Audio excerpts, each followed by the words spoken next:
What is up, everybody? It is your boy, Real Shocker, the 96 Hedgehog here with our RGBL Week 4 Team Builder. Going into this week, we take on the Orlando Gengars, and I believe it is Coach Phantom. Phantom and I have had a history of battling. I beat Phantom. I think me and Phantom are 1-1. I might be 2-1 over him. I don't fully know. I don't really remember. But this is looking to be a very good matchup. Phantom, I believe, as of right now, is 1-1 in the season right now. So he's trying to get back and going. We are currently the one of only two teams that are undefeated, to my knowledge.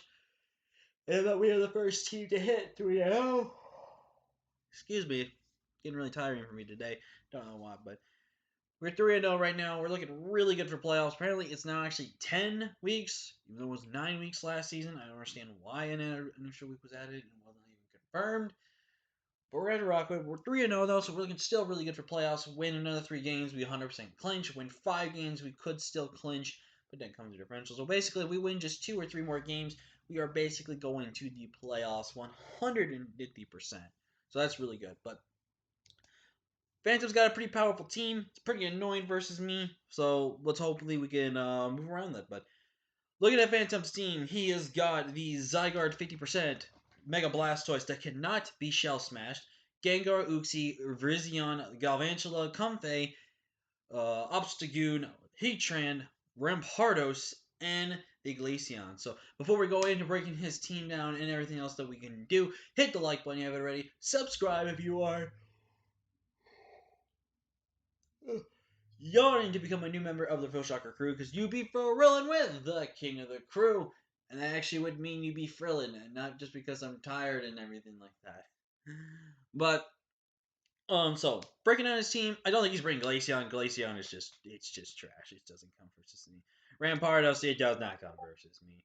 Heatran's a bit of a different story here. I could see Heatran potentially becoming versus us. The problem I have with Heatran here is that it's forced to run Air Balloon, Shuckleberry, and I just feel like it's just going to lose its Shuckleberry. It's just going to lose so many other options to other things on my team that I really doubt would really want to just do that. And plus, I have other means to really beat his team, so don't really expect him to bring the Heatran.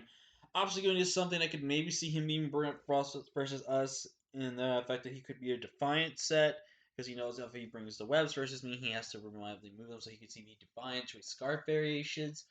Because I could see him running Scarf.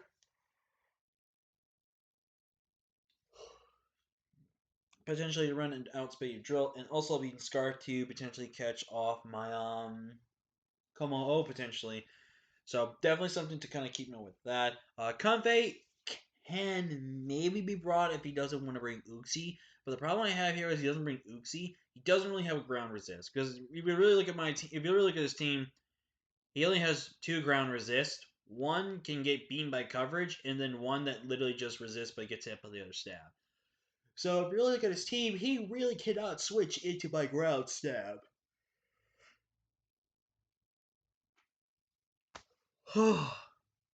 Excuse me, guys. I am so tired. Sorry, I don't know why I'm yawning so much. But yeah, just looking at this matchup, I really don't see a lot of reasons for him to do what he's going to be doing versus us with that.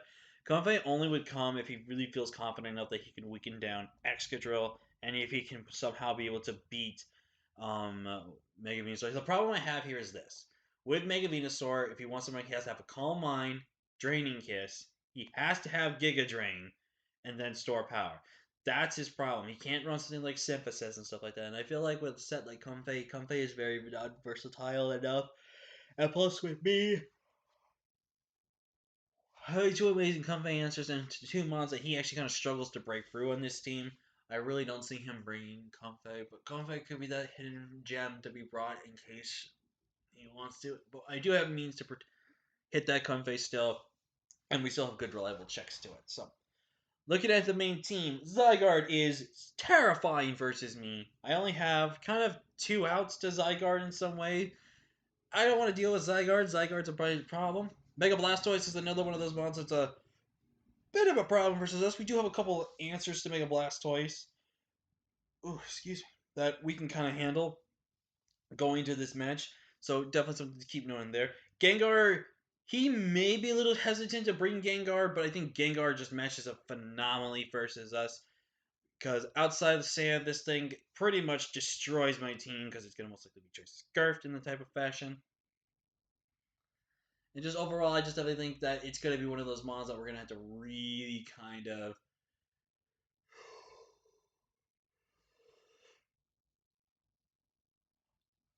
I am so sorry, guys. I don't know what has gotten into me today.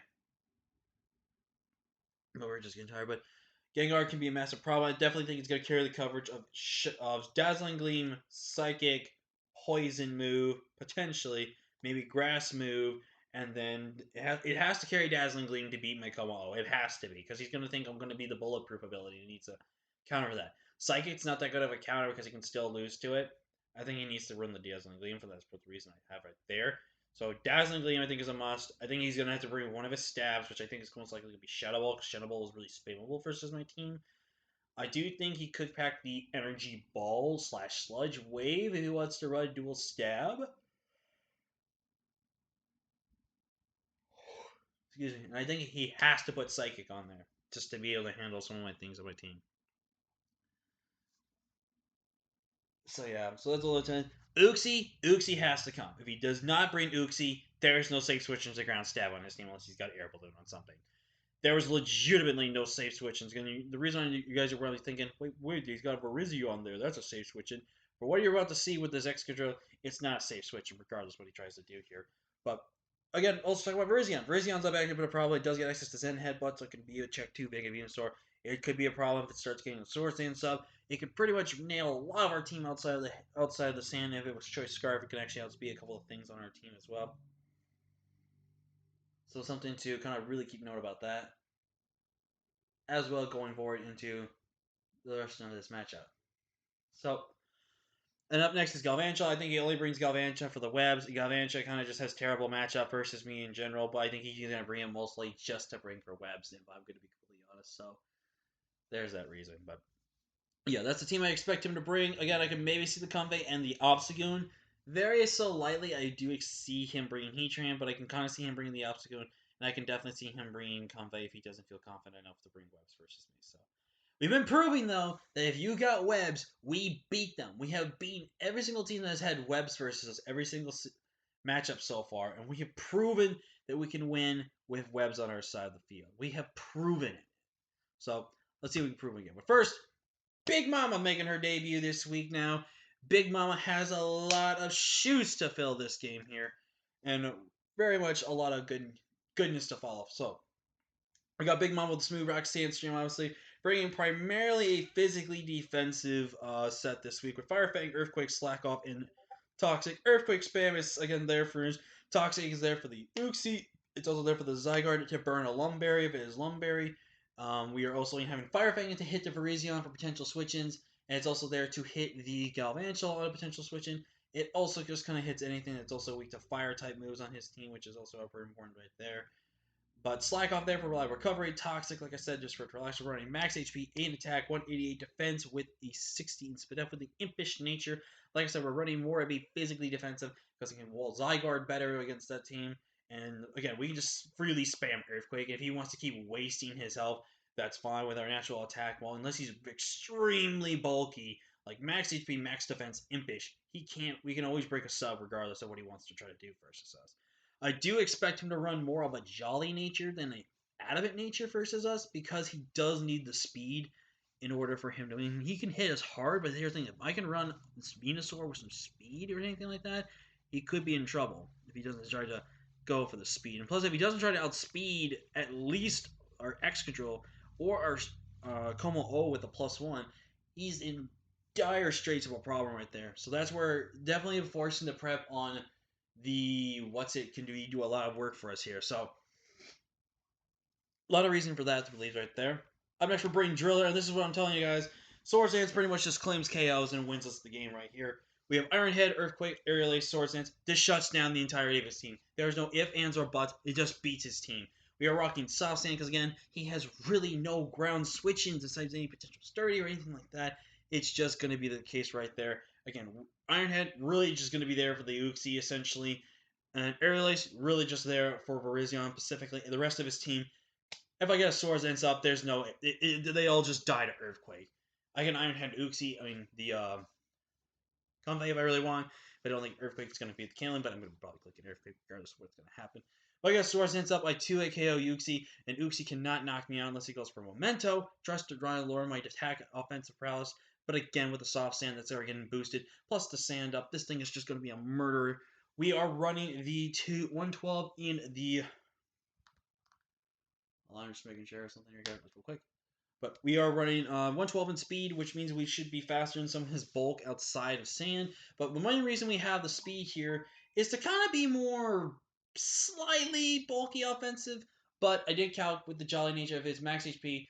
Even if he's max HP, max H defense on his Uxie, I'm pretty sure after Resources we still will be able to 2 KO in case he's not Light Clay. Now, Light Clay could be a problem here versus our team because it allows easier setup, but I do have a way to remove the Light Clay from his possessions and be able to kind of deal with him more accordingly to the way we want to look at the matchup here. So, again, looking at his team, Extra just kind of wins. We were running 100 HP, max attack max attack, 44 Spadef, just for a little extra Spadef bulk to take a hit from Gengar, and then the 112 speed, because again, we'll be faster than Scarf Gengar in Sand, which means we are faster and even Scarf at the +1, if not the +2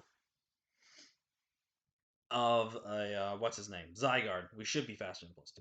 Up next, we're bringing type this week. We're bringing kind of a little bit more of a defensive, offensive set this week.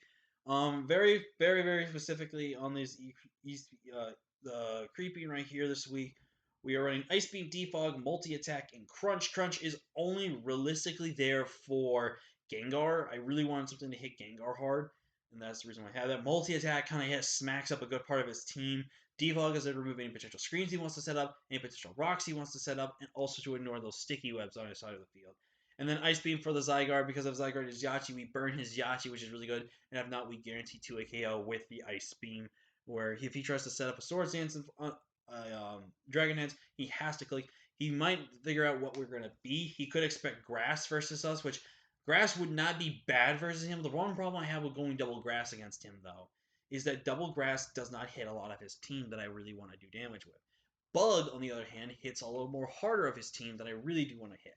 So I think that's the main reason I wanted to go with that. I almost wanted to go Swords Dance with our multi-attack, but I felt like it was not really that worth it. We're running max HP, 60 Spadef with the Sassy Nature, 108 speed, 76 into defense, 12 in attack. I'm trying to remember, who was the speed for? The speed was for Uxie. Uxie at 226. So that's why we went the speed of spoilers on the set right there. Spoilers on those sets. The 227 right there, putting a lot of speed in there. Being able to keep that sassy nature was good. I wanted some also defense investment bulk to be able to take better hits from both the Virizion and all that. And plus, I wanted a little more Spadef boosting just to kind of take hits from his like things like Galvantula, be able to take a hit from Gengar. I don't think knockout Gengar unless we take a little bit of his Life Orb chip though. He basically dies to a Life Orb hit, and if that was the case, I would sack this thing off in case webs were that much of an issue, because then if he's not scarfing his Life Orb, just being +1 is all I need to outspeed Zygarde, so that's another important thing unless Zygarde choice scarfed itself, then it's faster, and then that leads to a problem potentially. But nonetheless, we can handle that. Next, bring Groot. Groot's been putting in a lot of work this season for us right now. Only had one good showing, and then kind of Groot came in the clutch, landing the sleep powder. Groot also came in the clutch, kind of chipping away and make a Gallade, which was also really good for us last week. So I think Groot has really been putting in a lot of good effort for the team. And then this week is no other. We are going to be running a relaxed Venusaur this week with Giga Drain, Earthquake, Sludge Bomb, and Leech Seed. Max HP, 36 attack, 164 into defense, 56 but depth with this relaxed nature. We're running Sassy, then Relax. This actually can take hits from Gengar, and Gengar actually does drop essentially to an Earthquake from this. We're running a little bit of a mixed variation of Groot this week, just because Earthquake hits Gengar harder on the physical side than the special side. And we have to put a lot of special attack investment in order to be able to knock that thing out. And I really wanted Groot to play more of a defensive role this week, especially with having things like Zygarde. Also, things like Blastoise and stuff like that with their Mega Launcher and stuff. So I really wanted something to be able to. This walls Blastoise entirely. It walls a lot of his team in general. So that's what I really liked about that. Leech Seed is just really good spammable, so just get recovery and stuff like that and force switching. And then we can just kind of comfortably enough to like stay in and just go for attacks.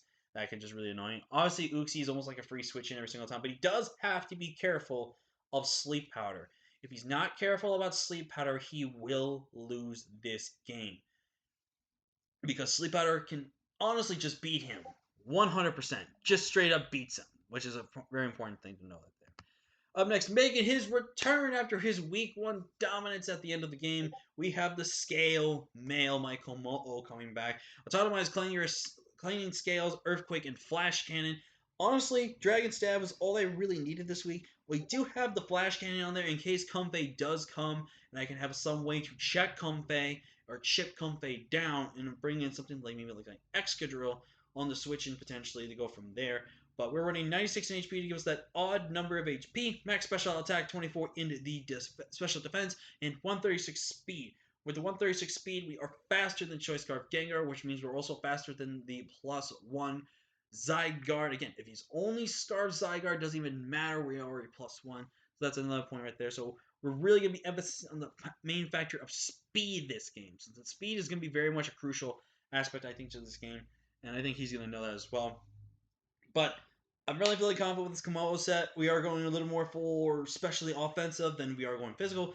But that's again the really good thing about Komodo. It's just like you think you can just burn it. It's special instead of physical, and that's what's really, really good. It showed off really good week 1, and hopefully we can kind of show it again. Again, with no attack investment, with Earthquake, it does with the Life Orb does guarantee knockout Gengar 100% without investment. Let's get Gengar Shook Up Berry, for some reason Irritable. So again, major thing. And plus, Gengar's Clanging Sales has a decent chance to also knock out Gengar as well. So there's a lot of things to factor in with that. And last but not least, I'm pretty damn sure he is the kill leader as of right now. It is Zeraora, the Avatar, and guys, we have been just dominating with Zeraora. Zeraora has been just a monster for us in 2 games, picking up 10 KOs. I think we've just been using Zeraora so fantastically well. I'm really, really proud of myself how we've been using Zeraora. But today is no different. And today we're going to pretty much run the exact same set, except we're changing it up by 1 move. I think we're changing it by 1 move. I could be wrong. But we're running Bulk Up, Play Rough, Blasphema Fist, and Knock Off. 72 HP, Max Attack, Adamant. 56 in the defense. 12 in Spadef. 116 speed. Speed makes sure I am faster than every single thing on his team. The only thing that can be faster than me is Scarf Gengar, and for some reason, a Scarf Zygarde. Or anything else that's potentially Scarf. But other than that, I'm faster than anything else. Once we get a +1, we pretty much just destroy so much of his team. We don't guarantee knockout Zygarde, so that's going to be one thing that we have to be very careful about. And the other main thing we do is we guarantee knockout Virizion at +1 with this play rough because it's got more Spadef than it does Fizdef. And if he's running Scarf Virizion, we also get to know that rules the games as well. So the main aspect here is to hopefully get 1 or 2 bulk ups up. If we get 2 bulks up, unless he's a super defensive Zygarde, Play Rough does not KO, but if he's not super defensive, like I know he's not going to be, then with a +1, there probably could be a roll depending on his HP spread. But if not +2, if we somehow get that off, beat Zygarde unless he's Roselli Berry. And then even if he's Roselli Berry, I don't think he can knock us out, especially if the Shook Up Berry is still there. I almost wanted to run Weakness Policy just because I think that could have really worked, but there could have been chances I could have gotten knocked off by Uxie and stuff like that, so I didn't bother. But honestly, with knockoff, it helps with Uzi, helps with the Gengar, and we don't click Plasma Fist against this team. It catches the Zygarde coming in, so we can remove its item as well. Just so many good things. Like I could either see this, or maybe my Venusaur leading off right at the gate, just because I can just either remove an item or basically prevent something from happening, which is really, really good. But yeah, that's with the team, guys. Leave a like if you haven't already. Subscribe if you are new. Join the Frill Shocker crew today because you'll be frilling with the king of the crew. And with that being said, ladies and gentlemen, I want to say thank you so much for watching. Leave a like if you haven't already. Comment down below because I'd like to interact with you guys in the comment sections. But until next time, guys, I'm Frill Shocker. The nice day, ciao, ciao. I'll see you guys later. Peace.